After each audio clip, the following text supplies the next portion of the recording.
Bienvenue à nouveau au balado Principe de base du financement, explication du financement fondé sur les coûts du SPAGJE, dans lequel nous démystifions le financement fondé sur les coûts du système pan-canadien d'apprentissage et de garde de jeunes enfants, un épisode à la fois. Je suis Paulina, votre hôte, ici pour vous guider à travers les complexités du financement et de ce qu'il signifie pour les fournisseurs de services de garde d'enfants. Mais voici la surprise. Nos invités spéciaux, qui nous aideront à démystifier ces sujets, ne sont pas des êtres humains. Ce sont des voix générées au moyen de l'intelligence artificielle qui ont le don de décomposer les choses, analyser des chiffres et peut-être même faire preuve d'un certain humour numérique. Cette série limitée a pour but de clarifier les principes fondamentaux du financement. Décodons donc le SPAGJE avec l'aide de voix qui ne se laissent jamais. Laissons la parole à nos invités spéciaux. Bonjour et bienvenue pour cette analyse un peu pointue aujourd'hui. On va parler d'un sujet précis du financement SPAGE, le système pan-canadien, vous savez, d'apprentissage et de garde des jeunes enfants. C'est la compensation parentale. C'est un mécanisme qui soulève parfois des questions, surtout quand on voit les chiffres et que ça semble plus bas que prévu. Mais attention, c'est important de le dire tout de suite, c'est normal, c'est prévu dans le modèle. Notre but, c'est de clarifier comment ça marche. Exactement. Et pour définir ça simplement, la compensation parentale, qu'est-ce que c'est? C'est une réduction, en fait, une déduction qui est appliquée sur le financement du gouvernement. D'accord. Elle correspond à quoi? À la part que les familles payent déjà pour le service de garde. On parle d'un minimum de 22 $ par jour actuellement. Ok. Le principe de base, il est vraiment simple. On évite que l'argent public et l'argent des parents payent deux fois pour la même chose. D'accord. Éviter le double financement, c'est clair. Alors, pourquoi ce système? L'idée générale du SPAGJE, c'est bien de rendre la garde plus abordable, non? Oui, tout à fait. Réduire le coût de manière importante. Mais ça ne veut pas dire gratuité partout forcément. Non, ok. L'État prend en charge une grosse partie, mais les familles contribuent aussi avec un montant qui est fixe. Et justement, on entend parfois dire chez les fournisseurs que cette compensation, c'est un peu vécu comme une coupe, une perte. Quelle est la vraie raison derrière cet ajustement? Oui, je comprends la perception, mais l'ajustement, il a plusieurs buts. Premièrement, comme on vient de le dire, éviter le double financement. L'argent public ne doit pas couvrir un coût qui est déjà payé par les parents. Logique. Logique. Deuxièmement, ça vise une certaine équité. On tient compte de ce que le service de garde reçoit vraiment des parents. Ça permet une répartition plus juste des fonds publics, en théorie. Et troisièmement, ça aide à l'abordabilité générale du système.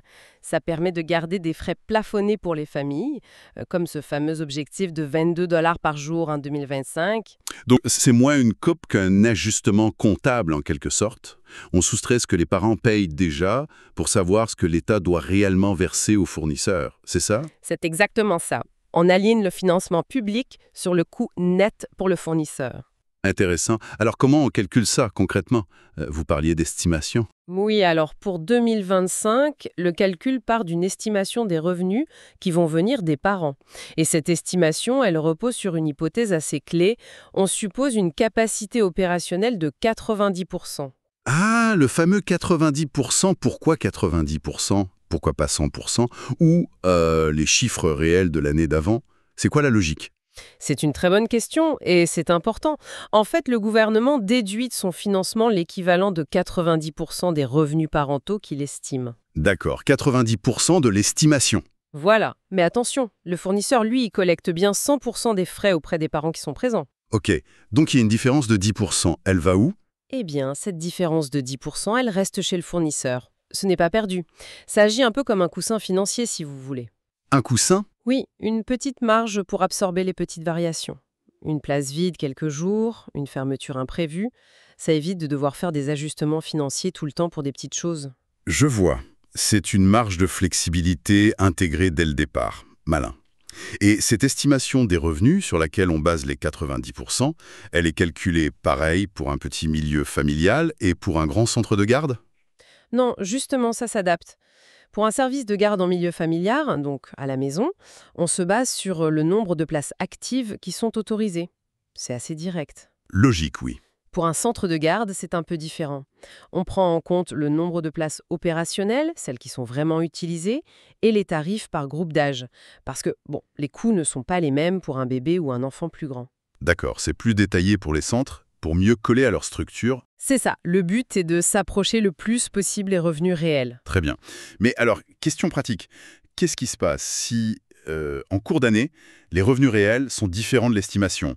Si un centre tourne à, disons, 95% au lieu des 90% estimés? Ah, très bonne question. Alors, si les revenus réels des parents sont plus élevés que ce qui avait été estimé, c'est ce montant réel, plus haut, qui sera utilisé pour ajuster la compensation à la fin. Le financement public sera donc un peu réduit. Logique. Et si c'est l'inverse? Si les revenus sont inférieurs à l'estimation, par exemple, moins d'enfants inscrits que prévu? Alors là, en principe, la règle générale, c'est que l'estimation initiale, celle basée sur 90%, elle s'applique quand même pour la déduction. Ah, même si on a eu moins de revenus? Oui, sauf circonstances vraiment exceptionnelles. Il faudrait voir au cas par cas avec les services à l'enfance. Mais la base, c'est l'estimation. D'accord. Donc, c'est vraiment crucial pour les fournisseurs de vite signaler aux services à l'enfance si leur capacité change beaucoup, si ça peut impacter les revenus. Absolument. La communication est clé. Et il faut aussi se rappeler que tout ce système de financement basé sur les coûts, c'est assez nouveau. Oui, c'est vrai. Beaucoup de détails, comme les ajustements précis en cours d'année ou la réconciliation finale, comment ça va se passer exactement, tout ça est encore en développement. Les services à l'enfance vont communiquer là-dessus plus tard. On reste attentif aux prochaines communications alors. Bon, si on résume les points importants, la compensation parentale, c'est la déduction qui correspond aux frais payés par les parents, comme les 22 $ par jour. C'est ça. Pour 2025, elle est calculée sur une estimation de ces frais, en se basant sur 90% de la capacité. Le calcul est un peu différent entre milieux familiaux et centres. Et le coût des 90%, ça laisse une petite marge de manœuvre. C'est une excellente synthèse. Et peut-être, pour finir, une petite question pour ouvrir la réflexion, au-delà des chiffres. Oui. Si on prend un peu d'auteur, comment est-ce que cette façon de partager le financement entre l'État et les parents pourrait influencer les choses à plus long terme? Est-ce que ça pourrait changer, par exemple, les choix des parents pour inscrire leurs enfants? Ou même les stratégies des services de garde pour se développer, choisir où s'installer? C'est une question intéressante. L'impact à long terme sur les décisions et le développement du réseau. C'est effectivement matière à réflexion. Merci beaucoup pour ces éclaircissements.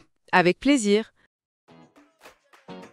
C'est tout pour cet épisode des principes de base du financement. Explication du financement fondé sur les coûts du SPAGJE. J'espère que vous avez trouvé la discussion d'aujourd'hui enrichissante et qu'elle vous aidera à naviguer avec conscience dans les complexités du système pan-canadien d'apprentissage et de garde de jeunes enfants. Si vous avez des questions, des idées ou des sujets que vous aimeriez que nous explorions, n'hésitez pas à communiquer avec nous. Restez à l'écoute pour les prochains épisodes où nous continuerons à décortiquer le financement de façon claire et accessible. À la prochaine fois! Je suis Paulina et je vous remercie de m'avoir écouté.